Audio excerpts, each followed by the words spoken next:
right now, we are delighted to have the iconic Taylor Swift with us in the studio this morning. Good morning! Good morning! It's lovely to have you here. Welcome. It's lovely that you're excited about it. This is so nice. We're very grateful for the heads up, because sometimes you like to surprise drop albums. Yeah. And you've done that in the past. Yeah. But, you know, we had time to roll out the red carpet. We dressed up smart, and we knew, and we thought, let's have showers and clean our teeth, because Taylor Swift is coming in. I'm honored.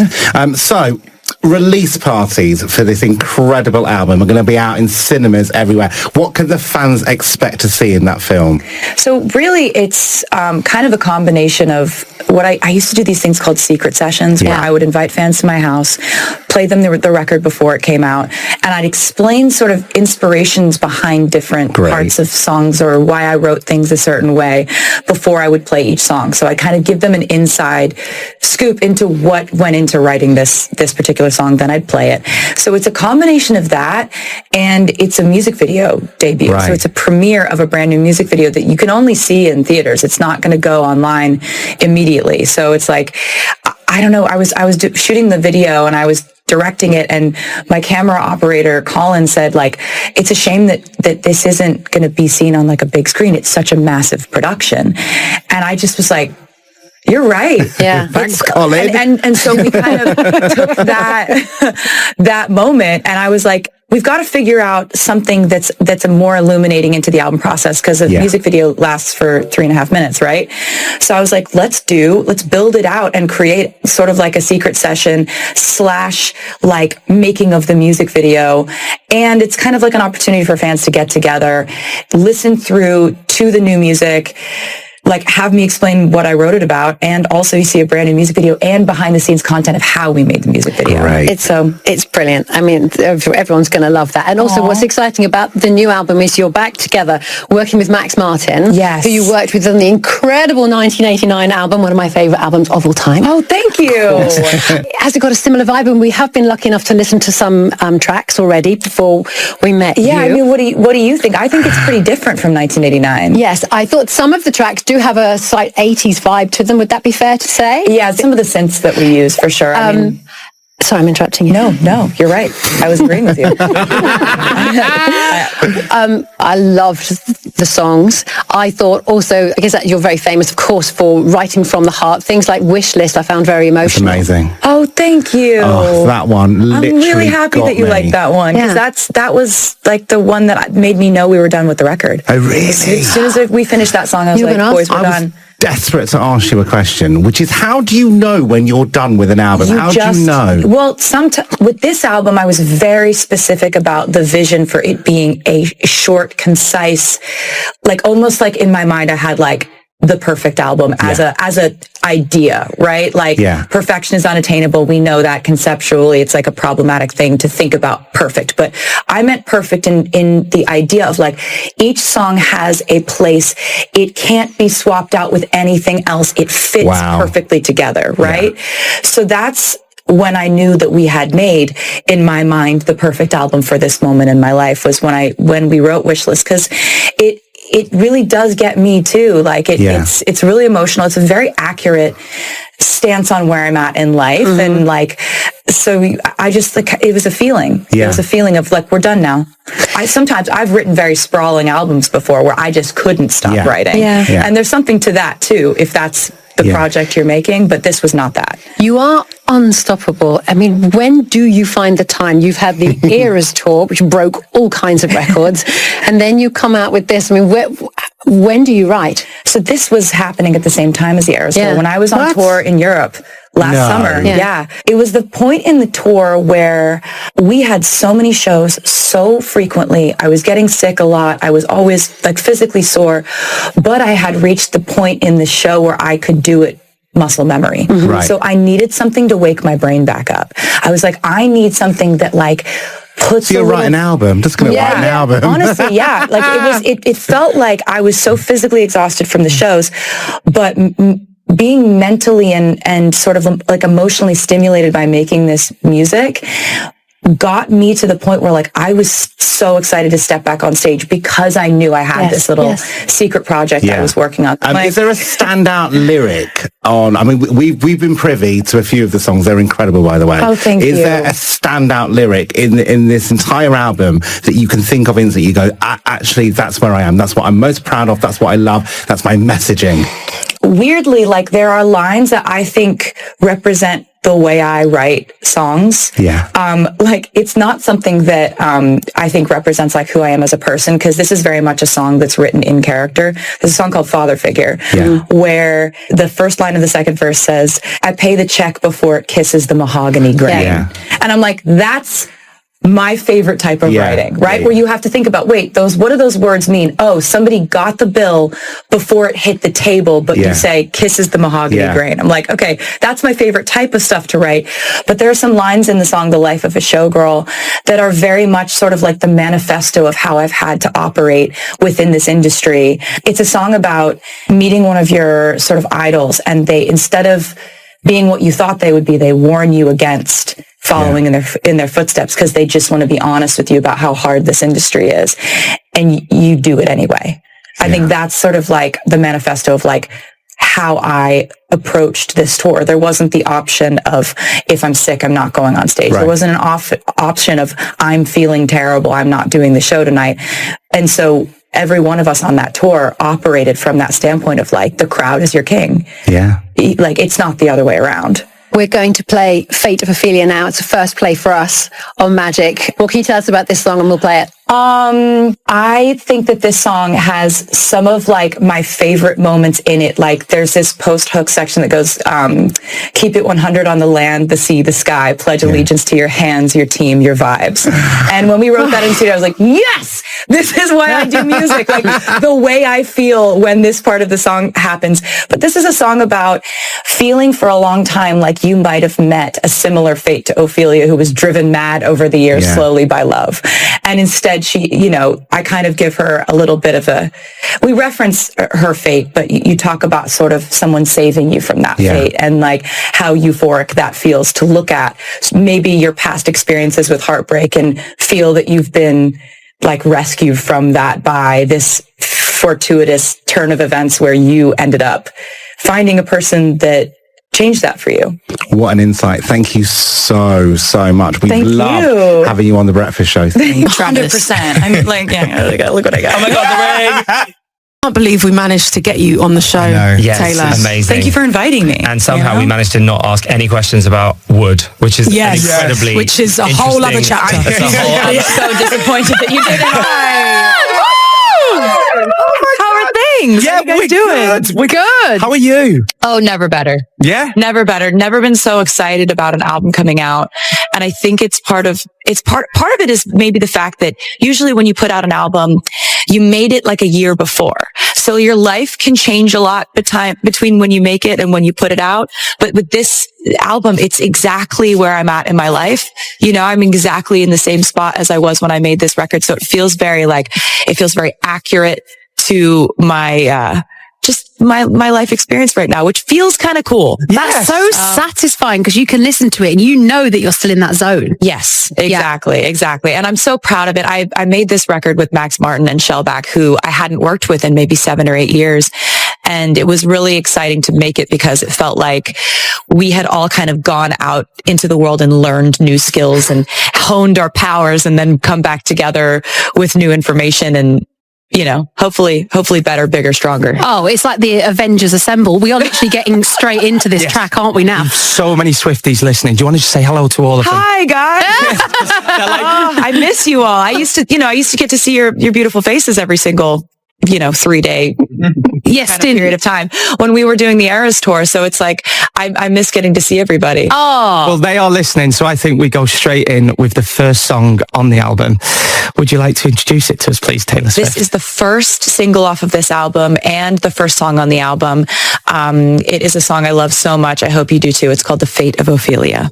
It's Capital Breakfast. That song is called The Fate of Ophelia, and, you know, it was made by this lady that is with us right now. It's Taylor Swift! Yeah! Oh my God, they just played it! That is so surreal, listening to that with you and knowing it's going out live and all the audience, the whole of the UK hearing that for the first time. Oh, thank you for playing it. It's crazy to me to have to keep a secret for a very long time. When you make an album, I'm big on secrecy. I'm big on like surprising the fans and rolling it out a specific way. So it's weird to be making an album you're so proud of, you're so obsessed with it, but you can't talk about it to really anybody. And it's this little secret you have. And then all of a sudden it's out in the world and you guys are playing it for the entirety of the UK. I'm so excited. It's so cool. I mean, just a lyric that stood out for me was that if you had never called, I might have lingered in purgatory. Oh, that's good. It's a great line. What does that mean? So it means basically it's all kind of a play on Ophelia from Hamlet, who was driven mad by love. And because of that, you know, she ends up like being driven mad and drowning. And the play on it is like, you saved me from that fate, right? You rescued me, like meeting someone and finding someone who took you away from that way that your life could have gone. So it's all very dramatic, obviously, because it's me. But, you know, using kind of sometimes with songwriting, I'll use a specific language based on either the story I'm telling, the characters I'm singing about, or the kind of the subject matter at hand. So when you're dealing with Shakespeare, it's kind of fun to, you know, say things like, you know, I might have lingered in purgatory, or, you know, using kind of like, you wrap around me like a chain, a crown, a vine, but then mixing the language with kind of more modern vernacular, like, you know, like pledge allegiance to your hands, your team, your vibes. Like that's much more like modern day. And then the bridge is me kind of like riffing off of like different plays on not lyrics, lines from Hamlet, actually. Amazing. You know? We're just going to pause there. We're just going to sort out your microphone for a second. Apparently it slipped. Sorry. You didn't make it tall enough, guys. There's that. Happy days? There we go. Yeah, here we go. And am I right in thinking that most of this album was written on the European leg of your Eras tour? You are right. You're correct. You are a machine. How do you manage to write an album, do this tour that everyone's talking about? Are any of the tracks inspired by us Brits or the UK, maybe? I mean, you guys are like, I was always based here. So I would, you know, when I wasn't going to Sweden, I would come to London. And you know, I love London. I love it here. I love England. I love like just getting to travel outside of where I was from to the places where most of my favorite writers wrote my favorite poems and things like that. And also it's just like, I think you guys are the coolest. I love your sense of humor. Oh. You know that. Yes. You know, you guys are cool. We have a very Mickey-taking sense of humor. We take the Mickey absolutely. Out of each other, yeah, like the sarcasm. It's all good, and that's why so many of my friends and best friends or whatever are British. So great. You know, surround myself with good people. And I was going from playing shows on this tour to Sweden, like. So that was that. I know it sounds like it was exhausting, but it's a different type of feeling you get. Like when you're on stage, 3.5-hour show, it's physically exhausting. I needed to like stimulate my creative mind and my brain and make something that would kind of fuel the fatigue I was feeling at that point in the tour, because at that point we've been on tour for like 2 years. I see. So most people go home, get on the sofa and watch Friends to chill out. Which I do all the time. Oh, good. I do that too. Okay, you are human. Yeah, of course. It's just like when you're inspired to write, like for me, that's like the most fun possible. But I also just lay around so much. I watch so much TV. Dossing. Just rotting. Dossing. Yeah. Rotting and dossing. Rossing and dotting.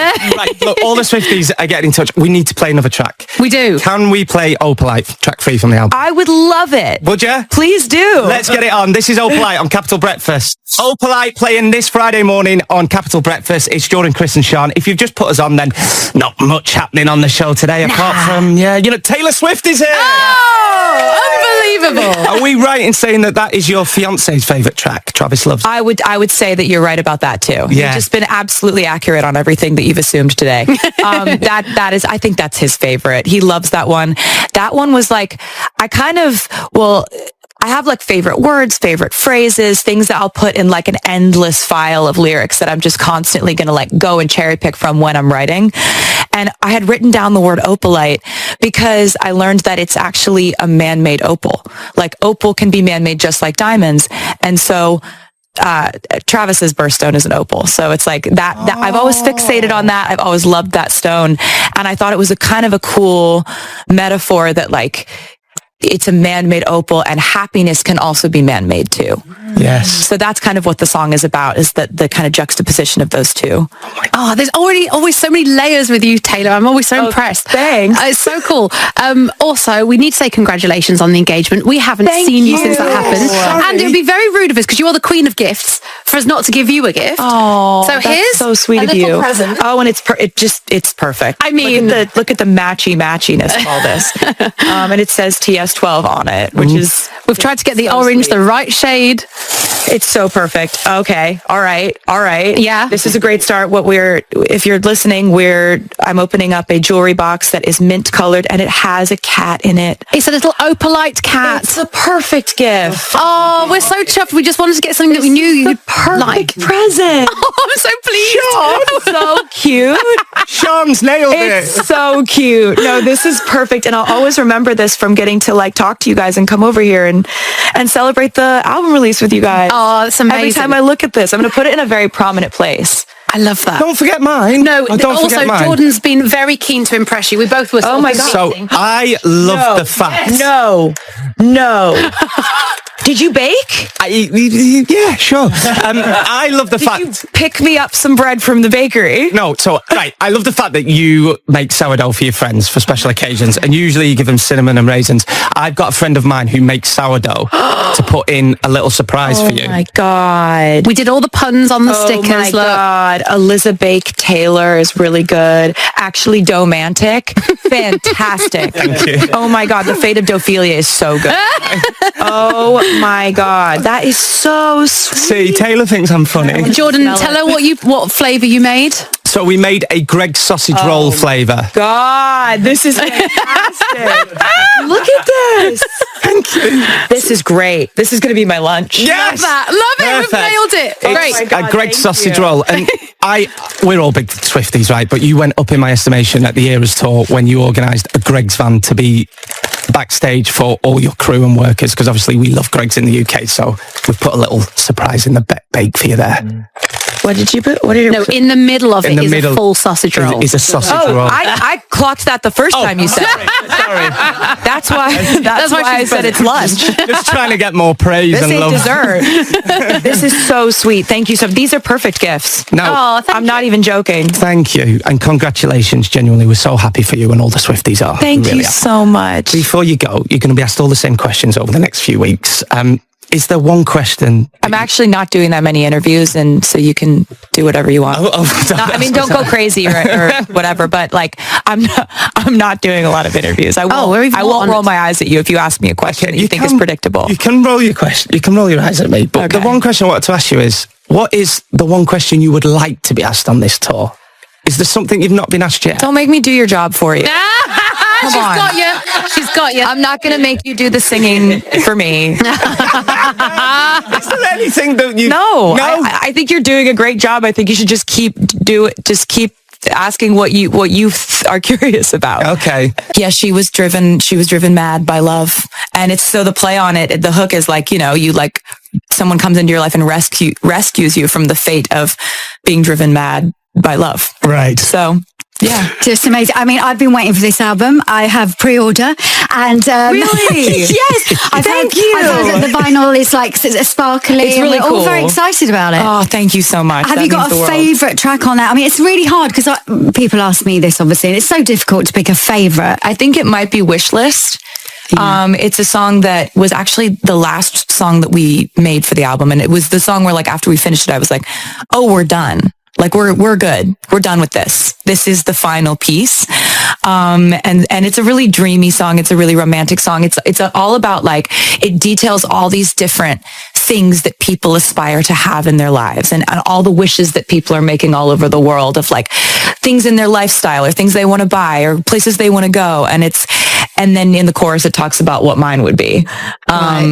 And I'm really into that one. One of the things that you both have in common, I think, is that what the Spice Girls did and what you do, Taylor, is that you put your fans at the very front of everything you do. I definitely think that you guys did that better than anybody. And it was like, it's really fun as a fan to feel known and to feel like the artist cares about like what you actually want from them. And obviously you have to mandate and manage that relationship because you have to be an artist and have your own vision and make things for your reasons too. But you always did factor us in. I felt like us. She's saying she's talking about us. It is incredible. But I think obviously that was the hugest part for us because we wrote our songs for the fans. And we were still young. We were, similar ages at that time. But then the fans grew obviously, and then it becomes a family event, and that's what is so amazing. And that's what I noticed at your gigs. There's families, there's grandparents, there's kids, there's mums, dads. It's just that's what makes it so special, doesn't it? I think. Yes, that was the Eras tour. Looking out and seeing the cross-generational sort of like. You could see this is an entire family. This is a grandchild, a mother, and a granddaughter and a grandmother. Or like you're just seeing like kind of people having these moments and shared moments together as families, and it feels like a huge honor to be a part of something like that. And that this tour was the first time I saw it so intensely. Yeah. Can I just caught a glimpse of the ring. Oh yeah, you want to see? Yes, we do. Well, listen. So, am I right in saying that Travis designed that ring? He did. He designed it with this amazing jeweler, Kindred Lubeck is her name, and she does all of her gold engraving by hand. And I had shown him a video of like, I just thought her stuff was so cool. So I'd shown him a video like a year and a half ago. And he was just paying attention to everything, it turns out. Because when I saw the ring, I was like, oh, I know who made that. I know who made that. I know who made that. And also you listen to me and like... Weren't you nervous though when he did good? He did amazing. For you. It was like you really know me. Like I didn't know what I would want, but he did somehow, and that's kind of a flex. Oh, I'm always so pleased. Congratulations, by the way. Thank you so much. But I must admit, I'm kind of thinking about, it's quite important, the hen night, and you've got a good girl gang. Oh my God. Are you hanging for an invite? But everyone's scattered across the world is the thing. It's like, you would think that I had been the type of person who would have obsessed over the idea of a wedding my whole life, but I actually never thought about what I would ever do or what I would want until I met the person. Like, it's like then, so I haven't actually even thought about that. Like doing a hen do or whatever. Okay. This is the first time I have thought about that. I just know your girlfriends. I've met a couple of your girlfriends. Oh, they're so fun. They're great so fun, but they're so busy. That's true. Do you know what I mean? They're busy. You're just going to have to, get it in the diary. Yeah, even one night would be fun, wouldn't it? It would be fun. I want to talk about your next era. Yeah. Because what happens now? You've shared so much. I mean, we just started this one. We just started it. I was going to say, arguably haven't even really started it yet. So we've got to we're taking baby steps. We're putting one foot in front of the other. We're going to, I love this era. I love this theme of this album. It's so fun to play with. I want to make more music videos. Like I actually have time to do stuff like that. Yeah. So you know what I mean? We've got to get outfits ready for this era. Don't move on too quickly. We cannot move on. I'm having too much fun with this. Do you know what I mean? But what I meant was the married life era. I just got engaged. I know. Like this. Well, don't make us. Just happened. We're all so excited. I know. I'm really excited too. I'm so excited. And I love that you're excited too. And you would absolutely love him. He's the most fun person. I'm sure at some point you guys will get to all hang out. But yes, he's a big, strong American football player. Yeah. He was on stage with you, wasn't he? I saw that show when he came on stage with you. He was so good. He just picks you up and he's such a natural just in life. Like he's just kind of like never been nervous about anything in his entire life. Right. So it's pretty fun. He's all the things. He's like fun and vibrant and has this infectious personality and makes me laugh so much. But like, yeah, you're looking for like, there's a line in the song that says that you just wanted a best friend who you think is hot. Like, and it's kind of like, well, that's kind of it, Is it easier writing songs when you're in love or when you were single? I mean, it's easy. Writing songs is one of my favorite things. And I did kind of nurture a fear earlier on in my career that if I ever wasn't truly miserable in my personal life, would I be able to write? And I think that's one of the reasons I love this album so much is we were like catching lightning in a bottle every time we were writing songs for this record. And I do think that someone in your life who fuels you, who makes you more you, everyone in my life is like, you've never been so yourself, which is this interesting thing that you've been you your whole life, but we are different shades and different ourselves at different volume levels. And this person came into my life and everybody's like, yeah, you've never been so you.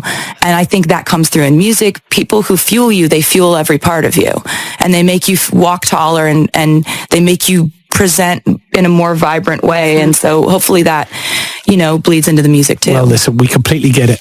We wish you all the very best with everything. Thank you. I can't tell you how many messages we've got from you. Have you got a quick message for your fans back here in the UK? Oh, just that I love them and I miss them and I loved seeing them in those crowds every night. I could see, I think one thing I wish they knew is how clearly I can see everyone in the crowd.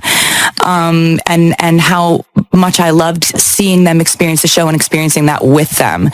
And how fun they make it for me to put out music. Like my little weird Easter egg stuff would not be fun if they didn't truly care about the music I was putting out and that they care about the lyrics. Like that means the world to me. And that's why I go so full out, full on with the whole, releasing music in weird kind of cryptic ways. You do it all beautifully, I think. Thanks. The fans It's are called very The happy. Life of a Showgirl. I mean, it doesn't need me to say it. Everyone's been waiting to hear it.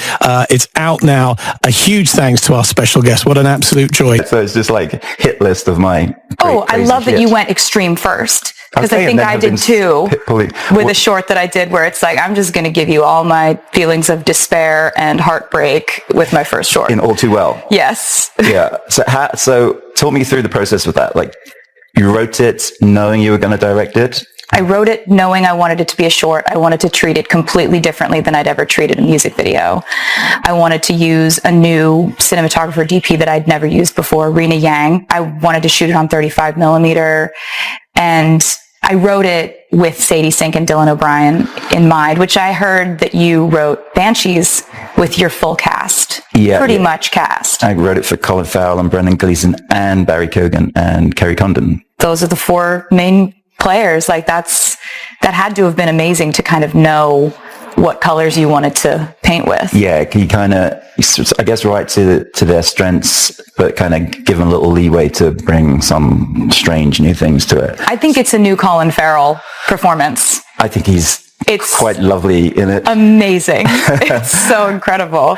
So you loved Dylan and Sadie's work beforehand, or you knew them and knew their voices? How did that work? I'd never met either one of them, but I had seen their work and I kind of thought, you know how sometimes you see an actor and you see the work they've done, but you can kind of see how it could have gone further. Yeah. And you can kind of see flickers of how they could really be excellent in a part they hadn't been cast as. Yeah. I had seen Sadie in Stranger Things and I thought she has such a presence. She has such an empathy to her. You can just see micro emotions flash across her face in a way that I just don't usually see in performances.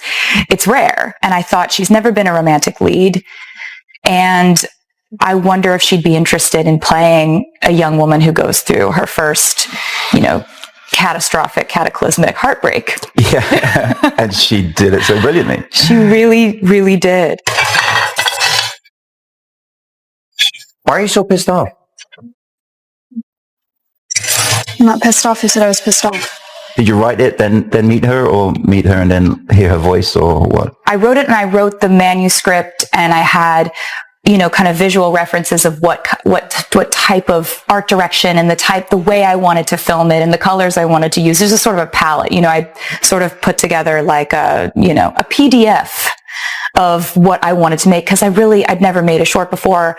And so I'm in the mode where I'm trying to persuade these two actors who I don't have backups for in my mind to do the project. Yeah. And trying to convince them. It didn't take any convincing because they just both said yes immediately when I reached out, but I texted them directly. Cool. And then we talked a lot, had a lot of conversations. I had them both over, they met each other, and then a couple months later we were on set. Wow. And so the script was like 20 pages or 30 pages? Or, Yeah. it had dialogue and all that? It had dialogue. I'd scripted out some scenes of them falling in love, the scene of them falling apart, breaking up, and then I'd had this argument. And I'm really interested in this argument. So the argument was the one that we ended up keeping as a scene. I knew I wanted one scene to play out, and I didn't know which one it was going to be. So play out without music? Without music, because I thought that it was just important to get a very potent glimpse into their dynamic, and I didn't know if that would come through best with them falling in love, breaking up, or fighting. It turned out the fight was where we saw the most of who these people are and what the problems are. I actually had a fucking blast.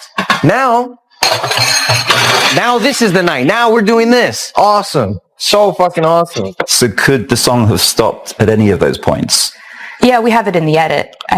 We have it in art. It's on film somewhere, but we didn't put it in because I just thought I want to tell this whole story, but I want there to be one really, portal glimpse into their life where we stop the music, because the music does a pretty good job of explaining the arc. And just shooting that, how did it go?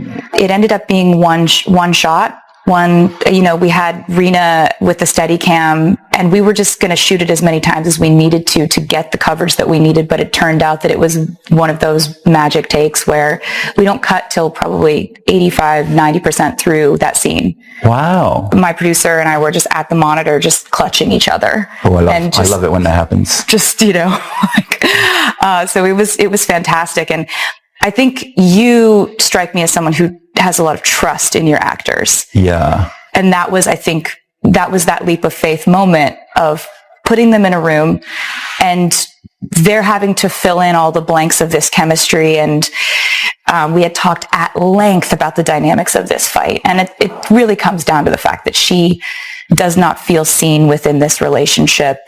And on some level, he doesn't either, because both of these people are essentially saying, you don't understand where I'm coming from. Yeah. And you can't understand where I'm coming from.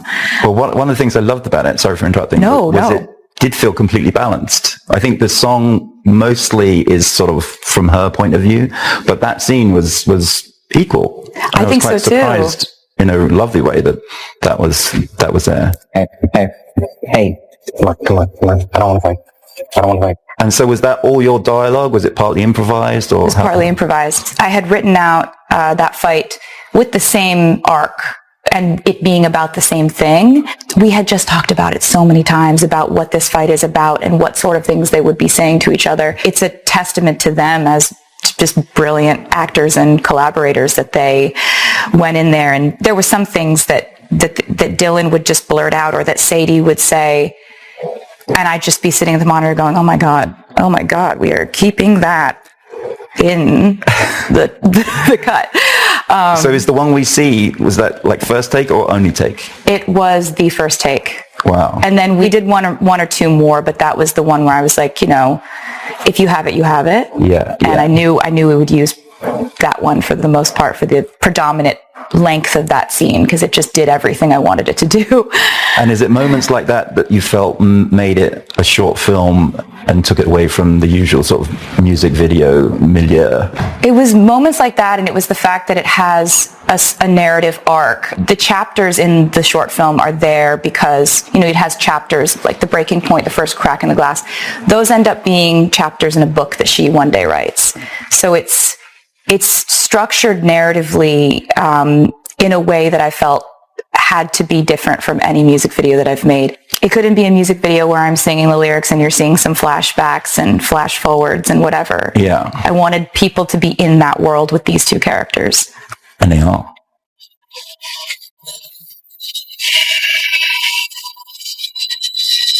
I think in terms of breakups and people fracturing and people falling apart, watching Banshees, first of all, it's such a special film. Watching it with other people, I think it's one of those films that's going to hit home and make people think and make people talk about it afterward, because I've been talking about it ever since. What was it about? With analysts and other friends, I hear? So I've been talking to it about my friends, and one thing I think is that everybody relates more to one of the main characters, whether you're going through like what Colm is going through, or Powerick, or Siobhan. I think it really depends on what you're going through. I talked to a friend of mine who's a therapist, and she was saying if someone brought in this dream to me and said, I had this dream, I don't want to spoil anything, I'm wanting to cut a part of my body off. It's kind of in the trailer, so you're okay. So I'm wanting to cut my finger off, and it's all about, she would say it's because you feel like your aliveness is being cut off by a part of your life, and this art represents the fingers. What do you think the fingers is a symbolism for? Is what I'm trying to say. I know, I just thought it was funny. Really? You just thought it was funny? And each time you bother me from this day on, I'll take those shears and I'll take one of my fingers off with them, and I'll give that finger to you until I have no fingers left. I knew it was dangerous, and I knew it couldn't be a threat towards the other person. And there seems something kind of not artistic about it, but there's something in the self-destructive nature of Brendan Gleeson's character, the artist, that has that. I guess, I don't know, we all have that to a degree, that it's something we're sort of staving off, you know, however we do it to ourselves, if it's through drugs or self-harm or all those things. He had that in him, and he almost had that before the story starts. I talked about it with Brendan Gleeson, and he was wondering whether or not the despair, which is sort of touched upon through the film, is something that we should see, you know, building or manifesting throughout the film. But we kind of came to the decision that he's already sort of been through that before the film starts. Yeah. And the whole reason why he has to be so harsh with Colin Farrell's character is that if he doesn't do that, he could die by his own hand anyway. Wow. So that kind of explains how tough he's being, because he isn't, I think in those first scenes when he says, I'm just not your friend anymore, will you leave me alone? It's being overly harsh for just to get it through to him. I think things kind of unravel when he's being a bit nicer about it. So him saying, I don't want to be your friend, is actually the last straw in something that's probably been building for ages. I think so. Yeah, that's what it felt like. A dramatic last straw, yeah. But the fingers thing, the thread of it, you kind of, I didn't know, I never plan out a script beforehand, so I never do a treatment, and I never know what's going to happen from scene to scene. So I was kind of shocked when he came into the pub and made that threat. But after it happened, it kind of throws everything up in the air, and anything could happen after that. So when you sit down to write a script, you haven't storyboarded the arc of it, you just see what happens. Yeah, just have like a vague idea of the characters. With this, it was basically, you know, one guy doesn't want to be friends with another guy anymore. I love how you say you were shocked by it, as if it was sort of an involuntary thing that just came out of your brain without you having anything to do with it. It totally was. I love that. Yeah, I love it when that happens. Plot twists like that, if you don't know that they're going to happen, hopefully the audience won't see it coming too. You know the story's going to probably not have a happy ending, not necessarily, or a happy next few scenes. Yeah. When something weird like that happens. It's delightful to watch. It's so sprinkled with humor and warmth and coldness. It's all over the map. And it looks pretty. Oh my God. And Ben Davis. Yeah. Had you worked with him? DP. He did 3 Billboards. Oh my gosh. And 7 Psychos too. He's a brilliant DP. I guess both of these things we're talking about are breakup movies. Yes. To a degree. Mm-hmm. I think you said at TIFF that you found it hard to even sing that song 10 years before. So I'm imagining you couldn't have directed it way back when. No way. And, you know, back then I was just starting the process of writing music videos and starting to, you know, kind of use songs as a prompt, as like a creative writing prompt, and then carry out the visual and make a video. But I was not in a place where I ever, first of all, emotionally, I was going through exactly what the short film depicts. And I think that time is such an incredible asset to us when we have these stories that are hard to tell in the moment, because it's good if a story is hard to tell. That means it's incredibly emotionally potent. Yeah. But it's impossible to tell it with perspective and truth if you're in it sometimes. Yeah. Yeah. Sometimes that amount of intensity can be actually stifling. Yeah. And I think that having just the privilege of being able to tell this story, the fact that it was something that the fans wanted. This song was very grassroots. It was never made into a single. It was always just a song on the album that I loved. And over the years, the fans made it very clear that it was their favorite song of any song I've ever done. That's so funny that you didn't feel that way, or it was kind of lingering in the back of your head that it was a brilliant song. I thought that it was. I loved it because I thought that it was like the most truthful account of heartbreak and loss and grief. In the moment, I was on a record label that, any record label would have told you back then, if it's a song that's over 3 minutes, then it's not going to work at radio, and you have these songs that are so much catchier or whatever it was. Things unraveled in such a great, weird way to make this song exist the way that it does now.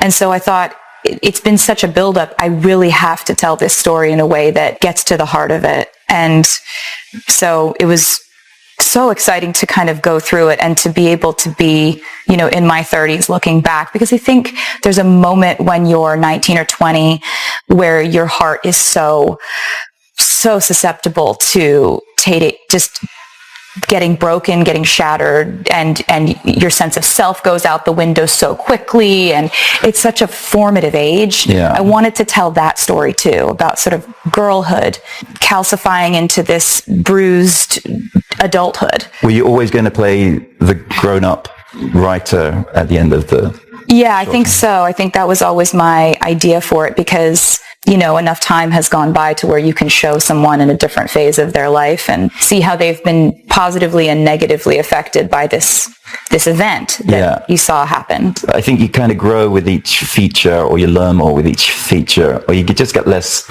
stressed or scared with each one. But I think this was the first one that I was kind of completely comfortable going into, partly because I knew or had worked with all of the actors before, pretty much all of the actors, and the team of like DP and production designer and first AD, which I never realized how important that job was before I started.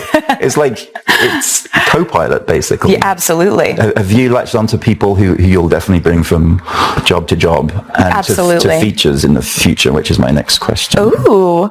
I definitely have people I've worked with who I thought were sort of imperative and integral to the process of making what I made. And I would absolutely work with people again. I also want to branch out, and I'm such a fan of so many people who are out there being a part of crews on films that I love. So it's sort of half and half. There's a part of me that really it has so many people that are so talented that I want to work with, but I also have people sort of in my back pocket that I've thought, working with them was a dream, and I wouldn't want to change that up at all. So would that be like a list of DPs or actors or DPs? It'd be production designers. It'd be first ADs. It'd be camera operators. It's costume design, wardrobe, hair, makeup. It's kind of, I've got a little list of people who, because I love film, I love watching movies, and I love when you see a film that takes you to a different world.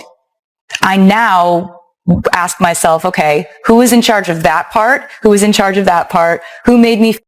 When Taylor Swift, one of the biggest stars in the world, suddenly gets emotional in an interview, people don't just watch, they feel it.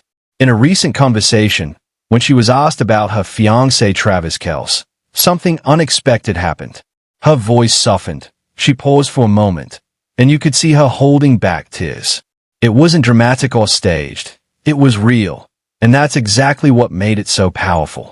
She shared that life has been moving incredibly fast lately, and sometimes it's hard to slow down and truly appreciate what you have.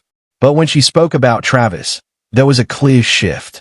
She hinted that with him, things feel different, calmer, more grounded, more real. It wasn't a long speech, but the emotion behind her words said everything. And in that moment, fans didn't just see a global icon. They saw a person in love. Social media instantly lit up. Fans started sharing clips, reactions poured in, and one thing kept coming up again and again. This feels different. Many said it's one of the most genuine moments they've ever seen from her. And honestly, that's what made it go viral. Not the words, but the feeling behind them. Taylor Swift has always been known for expressing emotions through her music, but this time, there was no song, no stage, no lyrics. Just her, being completely unfiltered. The way she paused, the slight smile after the emotion, the way her expression changed when Travis's name came up. These small details made the moment even more meaningful. What really stood out is how rare this kind of vulnerability is, especially from someone constantly in the spotlight. Celebrities often keep their personal lives guarded, but here, Taylor allowed a glimpse into something deeply personal. And that's exactly why people connected with it so strongly. Now fans are wondering, is this the happiest chapter of her life? Is there more to the story that we haven't seen yet? Whatever the case, one thing is clear. This wasn't just another interview moment. It was a reminder that even the biggest stars experience real emotions, real love, and real vulnerability. And maybe that's why this clip is spreading so fast. Because in a world full of polished images and perfect headlines, people are drawn to something real.